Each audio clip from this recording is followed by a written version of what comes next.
Rock and Sand Apologetics welcomes you to the third lesson from the Lord of the Rings Bible study.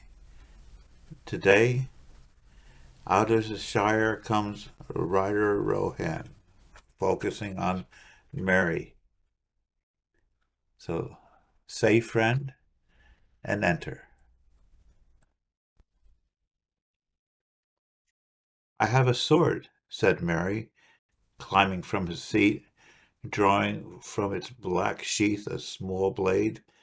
Filled suddenly with love for this old man, he knelt on one knee and took his hand and kissed it. May I lay the sword of Meriadoc, the Shire, on your lap, Theoden King? He cried. Receive my service, if you will.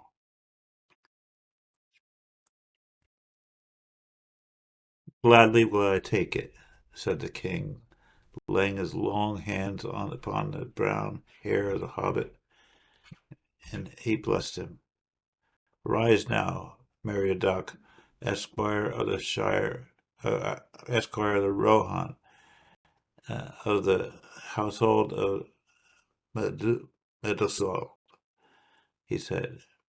Take your sword and bear it to good fortune. As a father you shall be to me, said Mary. For a little while, said Theoden. His name was Meriadoc Brandybuck, but he went by the name of Mary. Now the Brandybucks were hobbits from the Brookland of the Shire, near the Brandywine River. Of the 9 members of the fellowship, 4 were hobbits. Merry was one of them. He was a friend of Pippin, as well as Frodo and Sam. Merry started out the journey as a friend and as for the adventure of it all. He ended up as a mighty warrior of the Riders of Rohan. How all this comes about is through that awesome fellowship mentioned before. Of course, of the 4 hobbits, Merry had the distinct privilege of being one of the 2 hobbits captured by Saruman's army of orcs.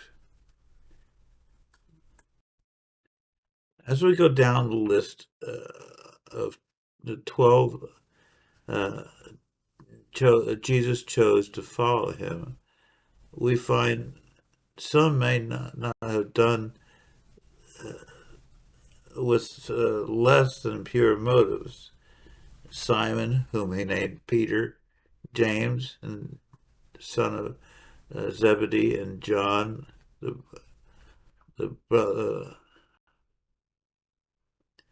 uh, the brother James, whom he called surnamed the Sons of Thunder, Andrew, brother of Peter, uh, Philip and Bartholomew, Matthew, Thomas, James, the son of Alphaeus, and Thaddeus, Simon the Zealot, and Judas Iscariot, who betrayed him. Yet all his disciples seemed to suffer persecution for preaching the gospel. According to Fox's Book of Martyrs, and excluding Judas Iscariot, who killed himself, only John was not put to death. Allegedly, he was thrown into a pot of boiling oil uh, and survived. So he was exiled to the Isle of Patmos, where he had the revelation of Jesus Christ. To me, this sounds like Mary. For although he had common beginnings, His communion with the fellowship and dedication to the quest brought something out of him that was uncommon. Although fearful at times and flippant, Mary ended up as one who was valiant. James and John were uncommon fishermen from the poor town of Galilee, through which, through knowing Jesus, observing his commandments, and by the power of the Holy Spirit, they became valiant. Jesus called them the sons of thunder, which may refer to their overzealous attitude, or prophetically referring to their unwavering love for God. One of Mary's last feats before returning to the Shire was striking a blow to the Nazgul.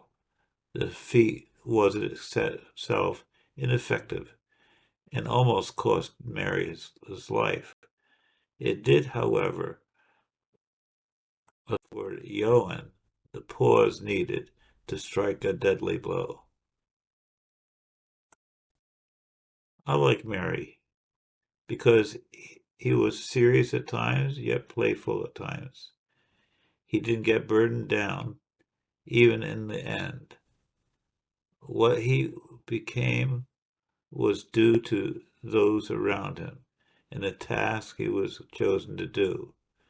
So also we must be, so we become will be defined by what we are called to do if we are obedient.